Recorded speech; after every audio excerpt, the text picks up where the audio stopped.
দশম শ্রেণীর ছাত্রছাত্রীদের চতুর্থ অধ্যায়ের আজকের শেষ ক্লাস, শেষ অংশ।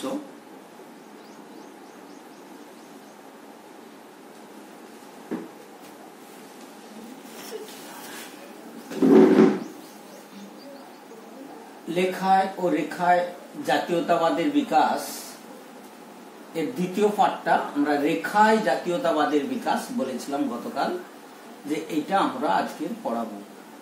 এই রেখায় জাতীয়তাবাদের বিকাশ এটা পড়তে গেলে এখান থেকে দুটো প্রশ্ন, 4 নম্বরের প্রশ্ন রয়েছে, শর্ট প্রশ্ন আসতে পারে।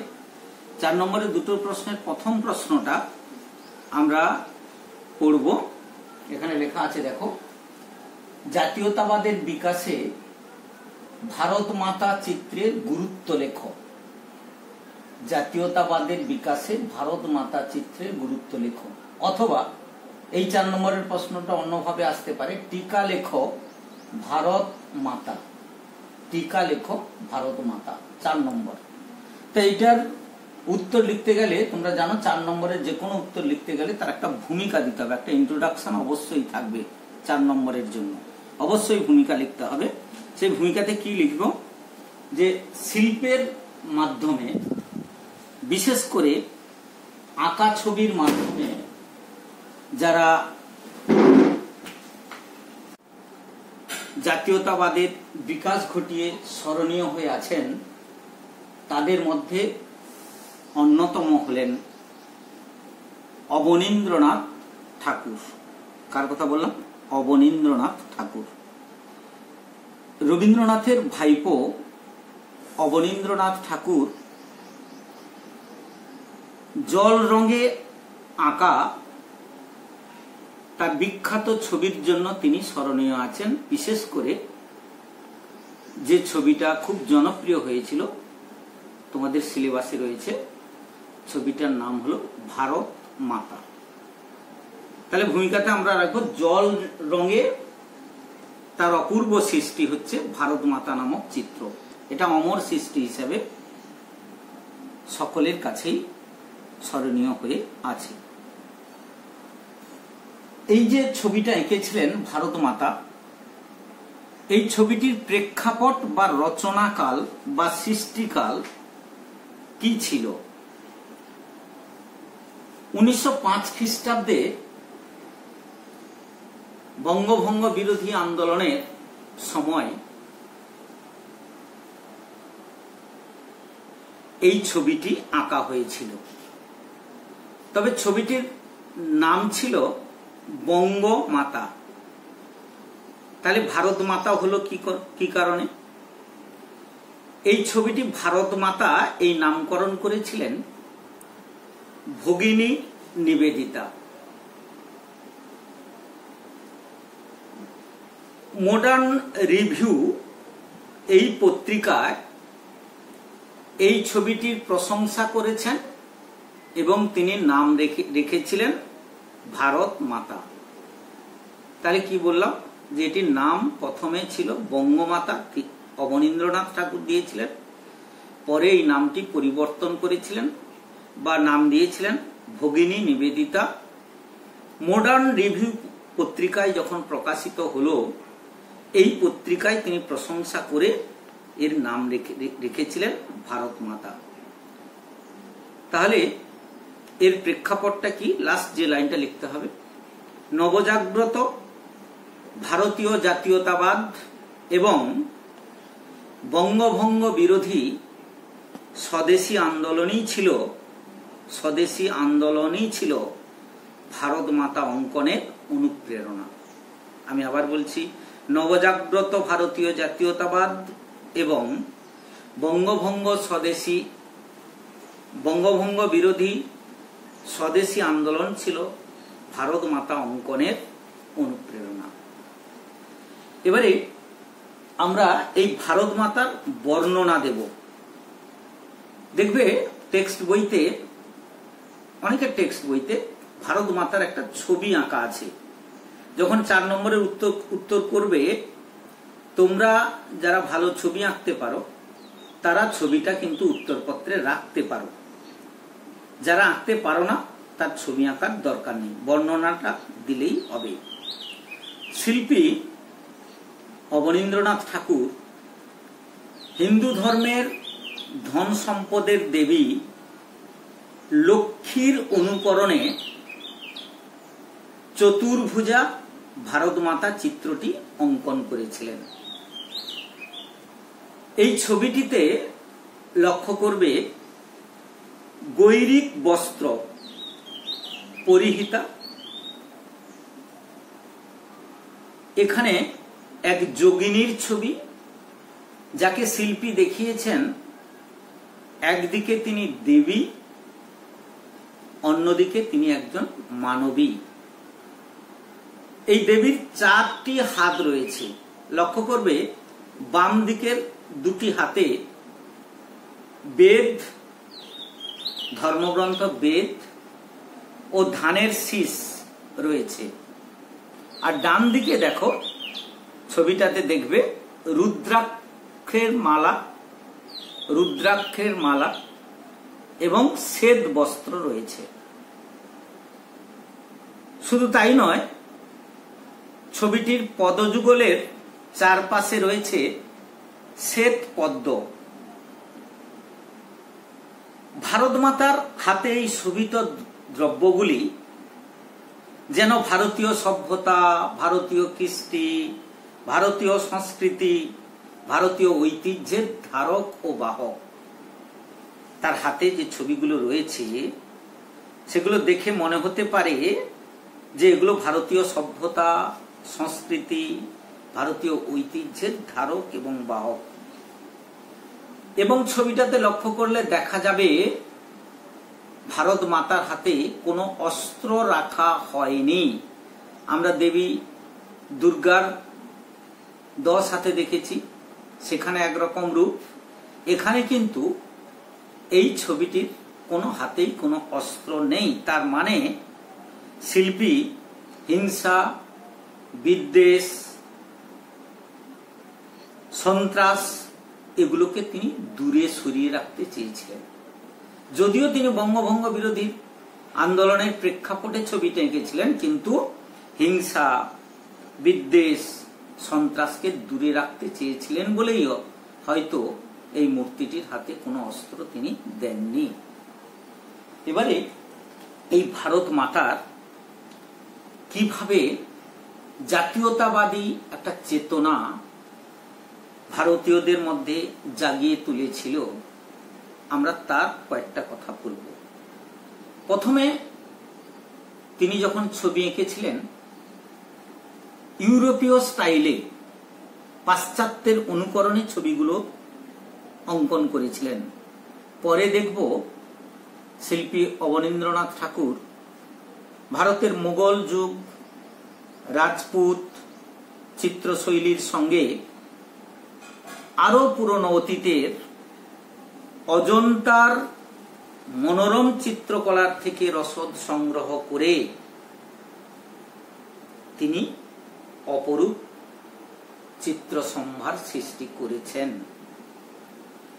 1907 খ্রিস্টাব্দের মার্চ মাসে Indian society of oriental art স্থাপন করে নতুন দেশজ চিত্রের, ভারতীয় চিত্রের প্রদর্শনীর আয়োজন করেছিলেন। আমি আবার বলছি, 1907 খ্রিস্টাব্দের মার্চ মাসে Indian society of oriental art স্থাপন করে নতুন দেশজ চিত্র প্রদর্শনীর আয়োজন শুরু করেছিলেন। তিনি প্রথম ভারতীয় চিত্রের, দেশীয় চিত্রের প্রদর্শনী শুরু করেছিলেন। জাতীয়তাবাদকে মাতৃত্বের ধারণার মধ্যে তিনি যুক্ত করেছেন। কি বললাম? জাতীয়তাবাদকে মাতৃত্বের ধারণার মধ্যে তিনি যুক্ত করেছেন। 20 শতকে বঙ্গভঙ্গ বিরোধী যত আন্দোলন ব্রিটিশ বিরোধী যত আন্দোলন হয়েছে প্রতিটি আন্দোলনের সভাস্থলে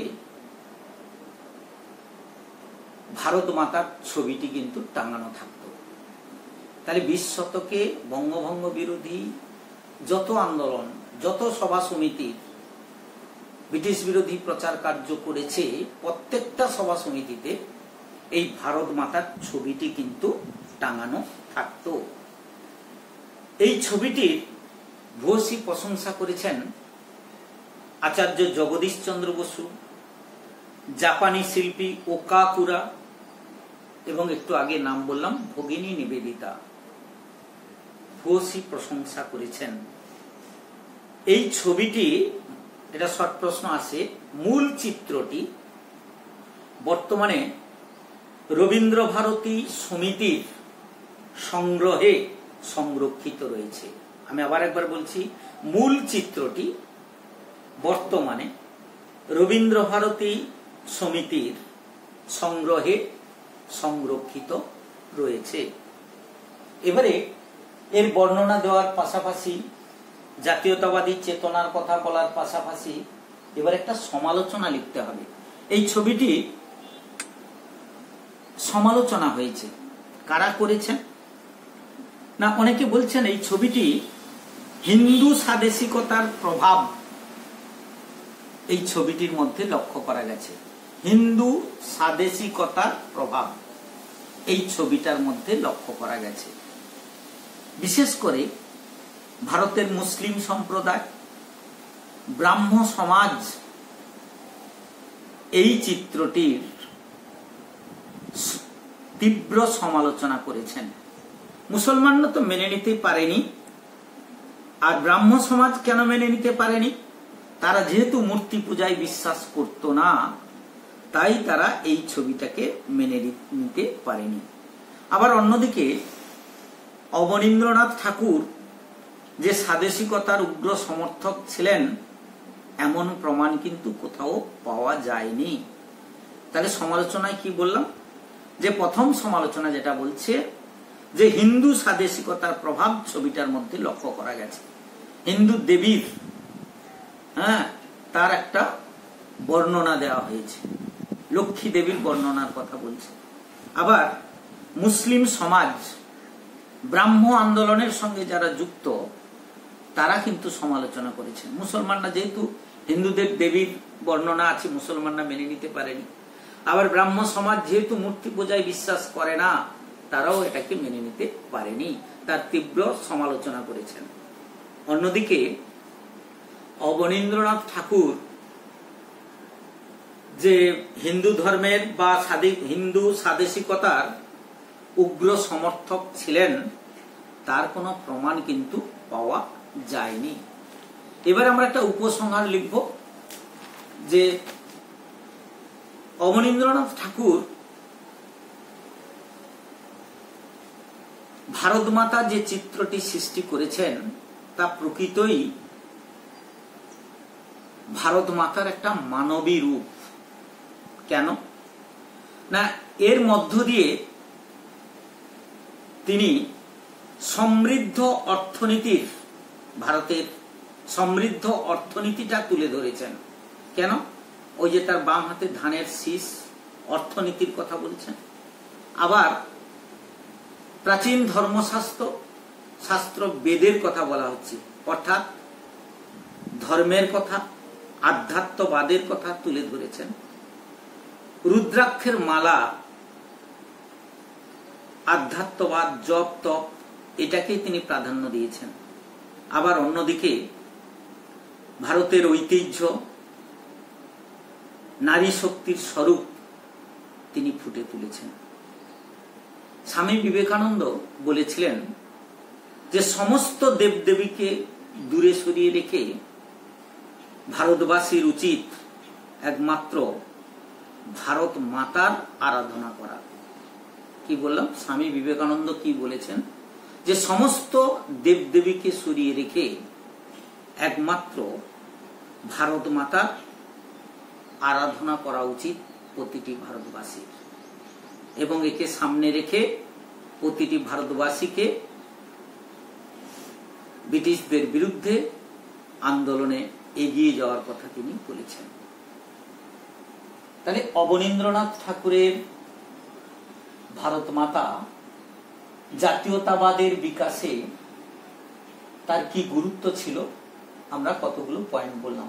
প্রথমে বলেছি ভূমিকা একটা বলতে হবে, বলেছি তার সৃষ্টিকাল বা প্রেক্ষাপটটা কি ছিল, বঙ্গভঙ্গ বিরোধী আন্দোলন, স্বদেশী আন্দোলন কথা বলেছি। ভারত মাতার বর্ণনা একটা দিতে হবে, বর্ণনা দিয়েছি, তার চার হাতে পদযুগলের চারপাশে কি কি ছিল আমরা বলেছি। জাতীয়তাবাদের চেতনা সম্পর্কে দু এক কথা বলেছি, সমালোচনার কথা বলতে হবে, আর মন্তব্য লাস্টে যেটা বললাম এটা লিখতে হবে, উপসংহার বা মন্তব্য বলে লিখবে। এবারে আমরা দ্বিতীয় প্রশ্নে চলে যাই, এই শেষ অংশের দ্বিতীয় পার্ট, লাস্ট। গগনেন্দ্রনাথের ব্যঙ্গচিত্র কিভাবে ঔপনিবেশিক সমাজ চিত্র ফুটিয়ে উঠেছে তা সংক্ষেপে লেখো। আমি আবার একবার বলছি, গগনেন্দ্রনাথের ব্যঙ্গচিত্রে কিভাবে ঔপনিবেশিক সমাজচিত্র ফুটে উঠেছে তা সংক্ষেপে লেখো। অর্থাৎ গগনেন্দ্রনাথের ব্যঙ্গচিত্রগুলি সংক্ষিপ্ত পরিচয় দাও বা বর্ণনা দাও। এটাকে অন্যভাবে আসতে পারে, গগনেন্দ্রনাথের ব্যঙ্গচিত্রগুলি সংক্ষেপে বর্ণনা দাও, অথবা গগনেন্দ্রনাথের ব্যঙ্গচিত্রে কিভাবে ঔপনিবেশিক সমাজচিত্র ফুটে উঠেছে তা সংক্ষেপে লেখো। এটাও লিখতে গেলে 4 নম্বরের জন্য বলছি, এটা লিখতে গেলে একটা ভূমিকা অবশ্যই লিখতে হবে। ছোট ছোট প্রশ্ন যা হবে পড়ার মধ্যে থাকবে, এখান থেকেই পেয়ে যাবে। বিভিন্ন ব্যঙ্গচিত্রগুলোর কথা বলতে হবে। হ্যাঁ, বাবু সংস্কৃতির কিভাবে এই ব্যঙ্গচিত্রের মধ্য দিয়ে তিনি সমালোচনা করেছেন সে কথাও বলতে হবে।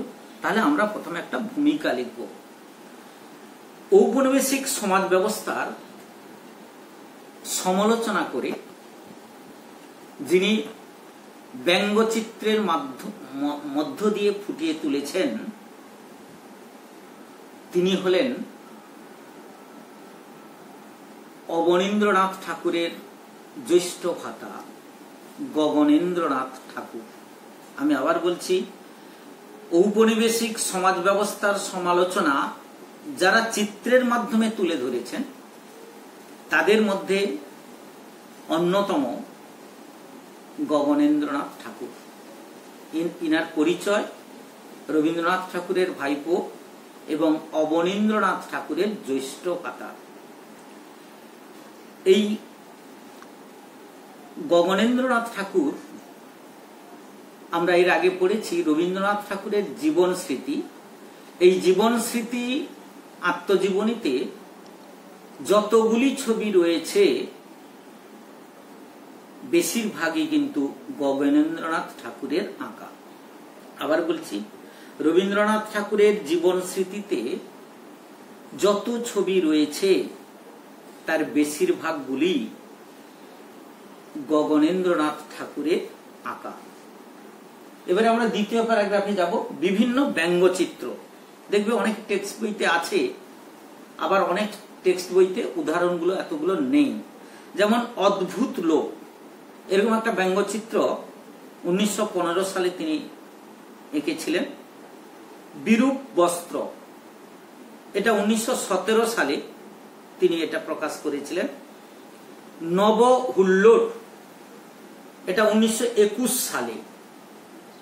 এছাড়া আরো কতগুলো ব্যঙ্গচিত্র আছে এখানে উদাহরণ। জাতাসুর, পরভূতের কাকলি, বিদ্যার কারখানা, বাগযন্ত্র, এগুলো গগনেন্দ্রনাথ ঠাকুরের অমর সৃষ্টি। রামানন্দ চট্টোপাধ্যায় সম্পাদিত প্রবাসী ও মডার্ন রিভিউ পত্রিকায় এই ব্যঙ্গচিত্রগুলি প্রকাশিত হতো। আমি আবার বলছি, রামানন্দ চট্টোপাধ্যায় সম্পাদিত প্রবাসী ও মডার্ন রিভিউ পত্রিকায় এই ব্যঙ্গচিত্রগুলি প্রকাশিত হতো। এই চিত্রগুলিতে পরের প্যারাগ্রাফে যেটা লিখবো আমরা, এই চিত্রগুলির মধ্য দিয়ে তিনি বাবু সমাজের তীব্র সমালোচনা করেছেন। এক শ্রেণীর বাবু সম্প্রদায় যারা বাঙালিয়ানা ছেড়ে ভারতীয় কৃষ্টি সংস্কৃতি ভুলে ইউরোপীয় কায়দায় নিজেদেরকে মেরে ধরতে চেয়েছিলেন, তিনি তাদের অহংকার, তাদের চালচলন, তাদের রীতিনীতি ব্যঙ্গচিত্রের মাধ্যমে তুলে ধরেছেন। তাহলে যারা বাঙালিয়ানা ভুলে ইউরোপীয় কায়দায় নিজেদেরকে তুলে ধরছিলেন, তাদের চালচলন, তাদের অহংকার, তাদের রীতিনীতি ব্যঙ্গচিত্রগুলির মাধ্যমে সুন্দরভাবে তিনি তুলে ধরেছেন। একটা উদাহরণ দেই, নৈতিক অধঃপতন। এই প্রসঙ্গে আসি। এখানে একটা ব্যঙ্গচিত্র যেখানে দেখানো হয়েছে একজন মহিলা ভারতীয় শাড়ি পরে এবং ইউরোপীয় জুতো পরে একজন ইউরোপীয় ব্যক্তির সঙ্গে নৃত্য করছেন, যেটার নাম দিয়েছি নৈতিক অধঃপতন। বাঙালি নারী ভারতীয় শাড়ি পরিহিতা, অন্যদিকে ইউরোপীয় বা পাশ্চাত্যের জুতো পরে ইউরোপীয় ব্যক্তির সঙ্গে তিনি নৃত্য করছেন। এরকম একটা ছবি কোন কোন টেক্সট বইতে দেখা যাবে, আঁকা আছে। যারা ছবি আঁকতে পারো এটা তুলে ধরতে পারো, এরকম একটা ছবি।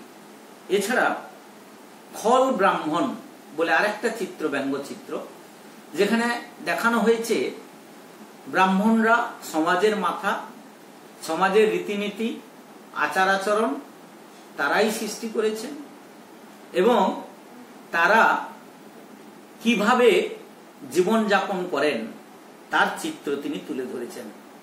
ব্রাহ্মণের মদ মাংস ভক্ষণ করা,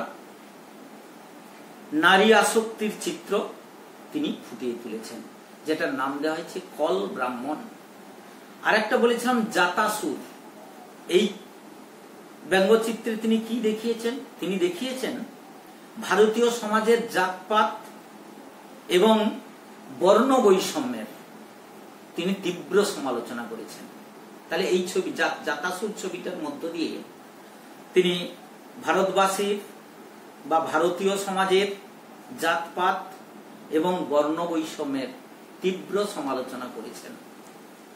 এবারে ইংরেজদের অত্যাচারের কাহিনী, সেটাও তিনি ব্যঙ্গচিত্রের মাধ্যমে ফুটিয়ে তুলেছেন। একটা উদাহরণ দেই, প্রচন্ড মমতা, এটা টেক্সট বইতে আছে, সিঙ্গেল ইনভার্ট মমতা থাকবে। প্রচন্ড মমতা, ভালোবাসা দেখানো হচ্ছে চিত্রে। একজন ইংরেজ বামফিল্ড ফুলার, তিনি রাজবন্দীদের উপর অকথ্য অত্যাচার করছেন, কিন্তু ছবিটার নাম দেওয়া হয়েছে প্রচন্ড মমতা। অন্যদিকে তিনি জালিয়ানওয়ালাবাগের হত্যাকাণ্ডের নির্মম চিত্র এই ছবিটির মধ্য দিয়ে তিনি ফুটিয়ে তুলেছেন। ছবিটির চিত্রটার নাম বললাম প্রচন্ড মমতা। শুধু যে বিদেশিদের, ঔপনিবেশিক শাসকদের সমালোচনা করেছেন বা ব্যঙ্গচিত্রের মাধ্যমে তাদের কর্মকাণ্ড ফুটিয়ে তুলেছেন তা কিন্তু নয়। তিনি দেশীয় মনীষীদেরও, পরের প্যারাগ্রাফে আমরা লিখব, দেশীয় মনীষীদেরও তিনি ব্যঙ্গচিত্রের মাধ্যমে তাদেরও সমালোচনা করেছেন। যেমন জগদীশ চন্দ্র বসুর আবিষ্কারগুলি, যেমন সুরেন্দ্রনাথ বন্দ্যোপাধ্যায়, যাকে আমরা রাষ্ট্রগুরু বলি, যাকে মুকুটহীন রাজা বলা হয়, তিনি যখন ব্রিটিশদের মন্ত্রিত্ব গ্রহণ করেছিলেন সেটাও ব্যঙ্গচিত্রের মাধ্যমে গগনেন্দ্রনাথ ঠাকুর তুলে ধরেছেন। এছাড়া প্রফুল্লচন্দ্র রায়ের গবেষণা, শুধু তাই নয়, রবীন্দ্রনাথ ঠাকুরের বিমান চড়াটাও তিনি ব্যঙ্গচিত্রের মাধ্যমে ফুটিয়ে তুলেছেন। তাহলে এখানে আমরা কি বললাম, যে দেশীয় মনীষীদের তিনি সমালোচনা করেছেন ব্যঙ্গচিত্রের মাধ্যমে, তাদের ত্রুটিগুলি তুলে ধরেছেন। বন্দ্যোপাধ্যায়ের মন্ত্রিত্ব গ্রহণ, আচার্য প্রফুল্লচন্দ্র রায়ের গবেষণা, রবীন্দ্রনাথ ঠাকুরের বিমান চড়া ইত্যাদি। এরপরে তার অন্যান্য আর কি কি কৃতিত্ব বা গুণাবলী ছিল সেগুলো একটু উল্লেখ করতে হবে। ওরিয়েন্টাল আর্ট, যেটা অবনীন্দ্রনাথ ঠাকুর 1907 সালে, অবনীন্দ্রনাথ ঠাকুর একা নয়, গগনেন্দ্রনাথ ঠাকুর ও অবনীন্দ্রনাথ ঠাকুর দুজনে মিলেই কিন্তু এটা তৈরি করেছিলেন, প্রতিষ্ঠা করেছিলেন। এর সম্পাদক ছিলেন কিন্তু ওরিয়েন্টাল আর্ট 1907 সালে যেটা প্রতিষ্ঠিত হয়েছিলেন, এর সম্পাদক ছিলেন গগনেন্দ্রনাথ ঠাকুর। এবং সম্পাদক হিসেবে তিনি এই প্রতিষ্ঠানে পারদর্শিতা দেখিয়েছেন। এছাড়া অন্যান্য আর কি কি দিকে তার পারদর্শিতা ছিল। তিনি ভালো নাটক করতেন, রবীন্দ্রনাথের বহু নাটকে তিনি অভিনয় করেছেন। মঞ্চসজ্জা করতে ভালোবাসতেন, সেখানেও তার সুনাম রয়েছে। পোশাক পরিকল্পনা ও দৃশ্যপট নির্মাণেও তার কুশলতার পরিচয় পাওয়া যায়। মঞ্চসজ্জা, পোশাক পরিকল্পনা, দৃশ্যপট নির্মাণেও তার কুশলতার পরিচয় পাওয়া যায়। তার বিখ্যাত লেখা ছোটদের জন্য নোট করবে ভোঁদড় বাহাদুর, সিঙ্গেল ইনভার্ট, ভোঁদড় ভয়চন্দ্রবিন্দু ওকার দ ডয় শূন্য, ভোঁদড় বাহাদুর ছোটদের কাছে খুবই জনপ্রিয় হয়েছিল এই লেখাটি, ভোঁদড় বাহাদুর। এছাড়া বাংলার লোক শিল্প ও গ্রামীণ শিল্পের ঐতিহ্যকে রক্ষা করতে গিয়ে তিনি প্রতিষ্ঠা করেছিলেন বেঙ্গল হোম ইন্ডাস্ট্রিজ অ্যাসোসিয়েশন। আমি আবার বলছি, বাংলার লোক শিল্প ও গ্রামীণ শিল্পের ঐতিহ্যকে রক্ষা করতে গিয়ে 1916 সালে তিনি প্রতিষ্ঠা করেছিলেন Bengal home industries association. Bengal home industries association প্রতিষ্ঠা করেছিলেন।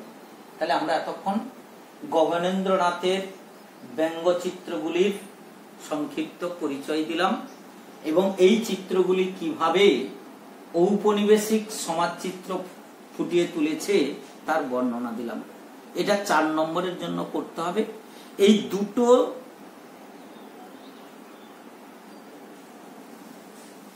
চিত্রের মধ্যে, অর্থাৎ অবনীন্দ্রনাথ ঠাকুর এবং গগনেন্দ্রনাথ ঠাকুরের মধ্যে এবছর পরীক্ষায় একটা অবশ্যই আসবে।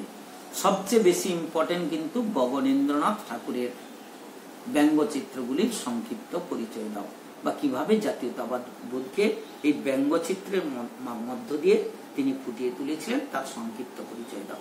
তাহলে বোঝা গেল 4র্থ অধ্যায় সংঘবদ্ধতার গোড়ার কথা।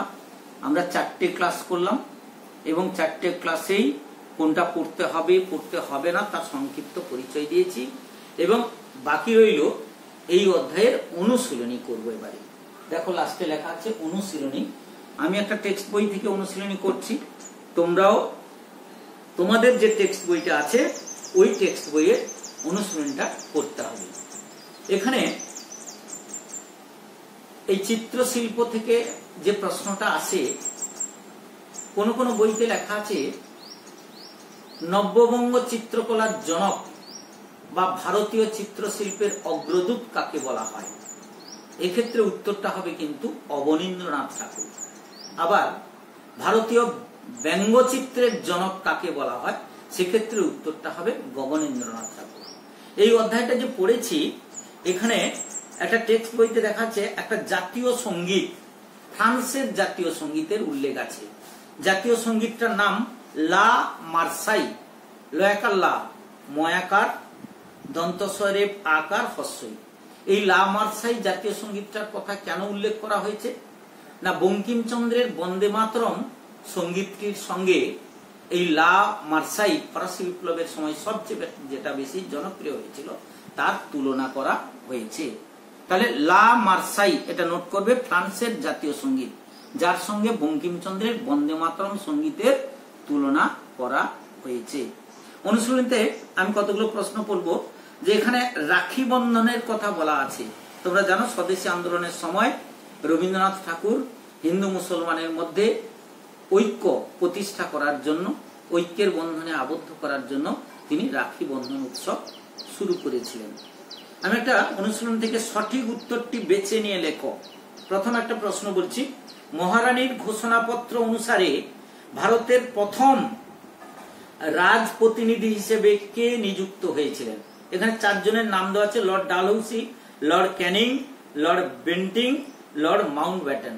আমরা পড়ার সময় দেখবে যে 4টে ক্লাস হয়েছে আমরা বলেছিলাম লর্ড ক্যানিং এর কথা, যে রাজপ্রতিনিধি হিসেবে দায়িত্বভার তুলে দেওয়া হয়েছিল কার হাতে? লর্ড ক্যানিং এর হাতে। আমি আরেকটা প্রশ্ন বলছি, ভারত সভার কার্যক্রমে যুক্ত ছিলেন ভবানীচরণ মিত্র, সুরেন্দ্রনাথ বন্দ্যোপাধ্যায়, হরিশ্চন্দ্র মুখোপাধ্যায়, গগনেন্দ্রনাথ ঠাকুর। এখানে হবে সুরেন্দ্রনাথ বন্দ্যোপাধ্যায়। এখানে একটা প্রশ্ন বলি যে ভারত সভার সঙ্গে আমি একটা প্রশ্ন বলেছিলাম, ওখানে একটু অসুবিধা আছে কিনা একটু দেখে নাও, যে ভারত সভার প্রথম সভাপতি, প্রথম সম্পাদক, এই সভাপতি ইংরেজিতে বলে প্রেসিডেন্ট আর সম্পাদক ইংরেজিতে বলে সেক্রেটারি। তার দুটো গোলমাল করলে হবে না, ওখানে সম্ভবত ভুল বলা হয়েছিল, দেখো একটু, যে সভাপতি হবে রেভারেন্ড কৃষ্ণমোহন বন্দ্যোপাধ্যায় আর সম্পাদক হবে আনন্দমোহন বসু। আবার বলছি, সভাপতি হবে, সুরেন্দ্রনাথ বন্দ্যোপাধ্যায়ের নাম হবে না, রেভারেন্ড কৃষ্ণমোহন বন্দ্যোপাধ্যায়, আর সম্পাদক প্রথম ছিলেন আনন্দমোহন বসু। এবারে আরেকটা প্রশ্ন যাই, এখানে লেখা আছে দ্বারকানাথ ঠাকুর যে সমিতির সঙ্গে যুক্ত ছিলেন। আমি যে টেক্সট বইটা থেকে বলছি, এখানে দেখো আমি কেন বলছি। এখানে ক বঙ্গভাষা প্রকাশিকা সভা, খ জমিদার সভা, গ ব্রিটিশ ইন্ডিয়ান অ্যাসোসিয়েশন, ঘ একাডেমিক অ্যাসোসিয়েশন। নিচের দুটো হবে না, কিন্তু উপরের দুটো হবে। তাহলে দুটো উত্তর কি করে হবে? বঙ্গভাষা প্রকাশিকা সভাতেও দ্বারকানাথ ঠাকুরের নাম আছে, সবে উত্তরটা হবে কিন্তু জমিদার সভা, যার সঙ্গে প্রত্যক্ষ যোগ ছিল। তাহলে এখানে বঙ্গভাষা প্রকাশিকা সভা না দিলে পারত, তাহলে উত্তরটা হবে কে? জমিদার সভা। তাহলে দ্বারকানাথ ঠাকুর যে সমিতির সঙ্গে যুক্ত ছিলেন সেটা হবে জমিদার সভা, যদিও বঙ্গভাষা প্রকাশিকা সভার সঙ্গেও তিনি যুক্ত ছিলেন, কিন্তু উত্তরটা হবে জমিদার সভা। আরেকটা প্রশ্ন বলছি, ব্রিটিশ ইন্ডিয়ান অ্যাসোসিয়েশনের প্রথম সম্পাদক কে ছিলেন? এই বইতে অনুশীলনীতে যেটা দেওয়া আছে, ব্রিটিশ ইন্ডিয়ান অ্যাসোসিয়েশনের প্রথম সম্পাদক কে ছিলেন? এখানে লেখা আছে রাধাকান্ত দেব, দেবেন্দ্রনাথ ঠাকুর, কৃষ্ণদাস পাল, রামগোপাল ঘোষ। এই ব্রিটিশ ইন্ডিয়ান অ্যাসোসিয়েশন, এটার নাম হয়েছিল বেঙ্গল ব্রিটিশ ইন্ডিয়া সোসাইটি এবং জমিদার সভা, এই দুটো মিলে গিয়ে নাম হয়েছিল ব্রিটিশ ইন্ডিয়ান অ্যাসোসিয়েশন। আমি আবার বলছি, বেঙ্গল ব্রিটিশ ইন্ডিয়া সোসাইটি ও জমিদার সভা, এই দুটো মিলে গিয়ে নাম হয়েছিল ব্রিটিশ ইন্ডিয়ান অ্যাসোসিয়েশন। এর প্রথম সম্পাদক ছিলেন দেবেন্দ্রনাথ ঠাকুর। তাহলে ব্রিটিশ ইন্ডিয়ান অ্যাসোসিয়েশন কোনটাকে বললাম? বেঙ্গল ব্রিটিশ ইন্ডিয়া সোসাইটি, জমিদার সভা দুটো মিশে গিয়ে হয়েছিল ব্রিটিশ ইন্ডিয়া অ্যাসোসিয়েশন। এর প্রথম সম্পাদক ছিলেন দেবেন্দ্রনাথ ঠাকুর। আরেকটা বলছি, কে বাংলার মুকুটহীন রাজা নামে পরিচিত? এটা হবে সুরেন্দ্রনাথ বন্দ্যোপাধ্যায়। এখানে কে ন্যাশনাল পেপার প্রকাশ করেন? আমরা যখন হিন্দু মেলা পড়ি তখন বলেছিলাম নবগোপাল মিত্র। একে ন্যাশনাল মিত্র বলে, কারণ সমস্ত দেখবে national society, national gymnasium, national paper, এই ন্যাশনাল কথাটা তিনি সবসময় যোগ করেছিলেন বলে তাকে ন্যাশনাল মিত্র বলা হয়। কাকে? এই নবগোপাল মিত্রকে। আচ্ছা, আর একটা লাস্ট, ভারত সভার কোন নেতা, ভেরি ইম্পর্টেন্ট, আসামের চা শ্রমিকদের বিষয়ে লিখেছিলেন? ভারত সভার কোন নেতা আসামের চা শ্রমিকদের বিষয়ে লিখেছিলেন? শিবনাথ শাস্ত্রী, লালমোহন ঘোষ, দ্বারকানাথ গঙ্গোপাধ্যায়, যাকে গাঙ্গুলি বলে, আর কৃষ্ণদাস পাল। তাহলে উত্তরটা হবে দ্বারকানাথ গঙ্গোপাধ্যায়। ভারত সভার কোন নেতা আসামের চা শ্রমিকদের সঙ্গে বিষয়ে লিখেছিলেন? দ্বারকানাথ গঙ্গোপাধ্যায়। এই অধ্যায়ে দেখবে অনুশীলনী সবটাই করবে, যেটা পারবে না ক্লাস শুরু হলেই সেগুলো উল্লেখ করতে হবে, কোনটা কোনটা পারা যায়নি বা নিজেদের মধ্যে আগে আলোচনা করে নেবে। এখানে আরেকটা আছে, তাঁতিয়া তোপির আসল নাম কি ছিল? রামচন্দ্র পাণ্ডুরঙ্গ। তাঁতিয়া তোপির আসল নাম রামচন্দ্র পাণ্ডুরঙ্গ। নানা সাহেবকে কি নামে ডাকা হতো? গোবিন্দ ধুন্দু পন্থ। গোবিন্দ ধুন্দু পন্থ নানা সাহেবকে ডাকা হতো গোবিন্দ ধুন্দু পন্থ। যাক, এটা এমসিকিউ থেকে আমি প্রশ্ন বললাম। এবারে একটি বাক্যে উত্তর দাও। একটা প্রশ্ন বলছি, দেখো। বিনায়ক দামোদর সাভারকার সিপাই বিদ্রোহ নিয়ে কোন গ্রন্থ লিখেছিলেন? তোমরা জানো যে ইন্ডিয়ান ওয়ার অফ ইন্ডিপেন্ডেন্স। কি বললাম? ইন্ডিয়ান ওয়ার অফ ইন্ডিপেন্ডেন্স এই গ্রন্থটা লিখেছিলেন, ইন্ডিয়ান ওয়ার অফ ইন্ডিপেন্ডেন্স।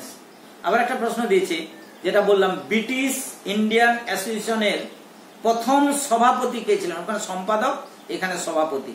সভাপতি ছিলেন রাধাকান্ত দেব। ব্রিটিশ ইন্ডিয়ান অ্যাসোসিয়েশনের প্রথম সভাপতি ছিলেন রাধাকান্ত দেব। লাস্ট প্রশ্ন দিয়েছে, এখানে 10টা দেওয়া আছে। আনন্দমঠ কোন বিদ্রোহের পরিপ্রেক্ষিতে রচিত? আনন্দমঠ কোন বিদ্রোহের পরিপ্রেক্ষিতে রচিত?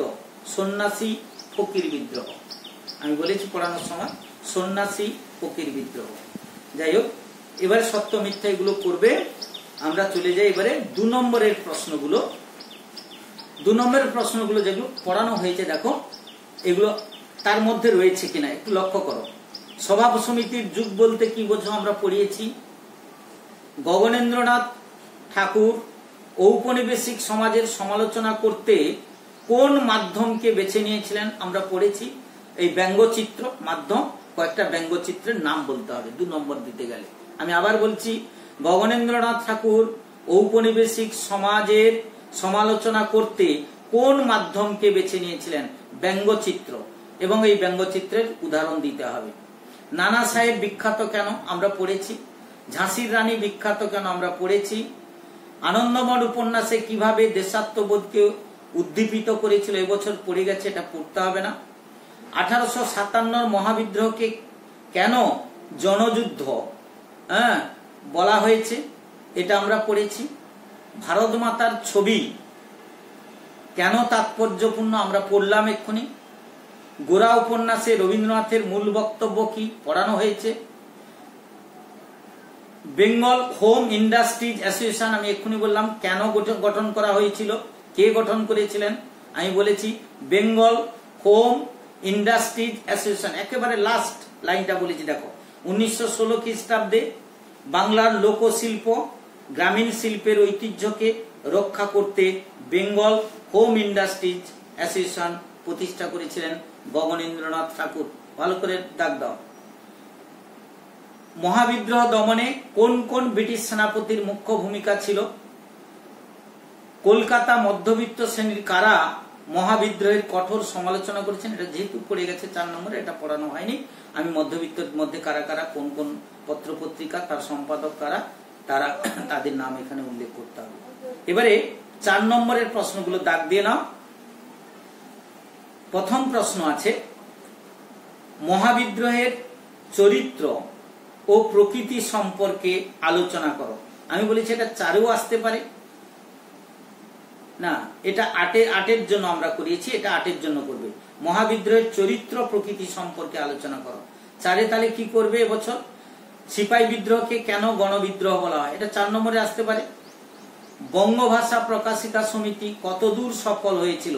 বঙ্গভাষা প্রকাশিকা সভা সম্পর্কে যা যা বলেছি সেগুলো লিখতে হবে। গোরা উপন্যাসে রবীন্দ্রনাথ কি বলতে চেয়েছেন? এটা 4 নম্বরের জন্য। গোরা উপন্যাস সম্পর্কে যা যা বলা হয়েছে ওটা লিখতে হবে, গুরুত্বও লিখতে হবে। গগনেন্দ্রনাথ ঠাকুরের চিত্রশিল্পের মূল দিক কি? গগনেন্দ্রনাথ ঠাকুর সম্পর্কে যা বলা হয়েছে এটা 4 নম্বর আসলে লিখে দেবে। তাহলে 8 নম্বরের একটা বাকি রইল, মহাবিদ্রোহের চরিত্র এবং প্রকৃতি সম্পর্কে আলোচনা করে। এটা একটার একটা। আর একটা 8 নম্বরে দিয়েছে, জমিদার সভা ও ব্রিটিশ ইন্ডিয়ান অ্যাসোসিয়েশন সম্বন্ধে কি জানো? জমিদার সভা তো বড় করে আমরা পড়েছি, আর ব্রিটিশ ইন্ডিয়ান অ্যাসোসিয়েশন এটা 2 নম্বরের জন্য করে করবে, অর্থাৎ 6-2-8 অথবা 5-3-8 আসতে পারে। তাহলে একটা প্রশ্ন এখানে যোগ করো, জমিদার সভা ও ব্রিটিশ ইন্ডিয়ান অ্যাসোসিয়েশন সম্বন্ধে কি জানো? তাহলে এই গেল পুরো অধ্যায়টা আমাদের পড়া হয়ে গেল। বাড়িতে ভালো করে সময় নষ্ট না করে পড়াশোনা করতে হবে। স্কুল খুললে যেগুলো সমস্যা থেকে গেল মনে হচ্ছে সেগুলো স্কুল খুললে আমরা ডিটেলসে আলোচনা করব। এবারে আমরা পঞ্চম অধ্যায় পড়ব। লক্ষ্য রাখবে, তোমরা পারলে চ্যানেলটা সাবস্ক্রাইব করে রাখবে। যখন ক্লাস হবে দেখবে সঙ্গে সঙ্গে তোমরা মেসেজ পেয়ে যাবে। ঠিক আছে, ধন্যবাদ দিয়ে শেষ করব।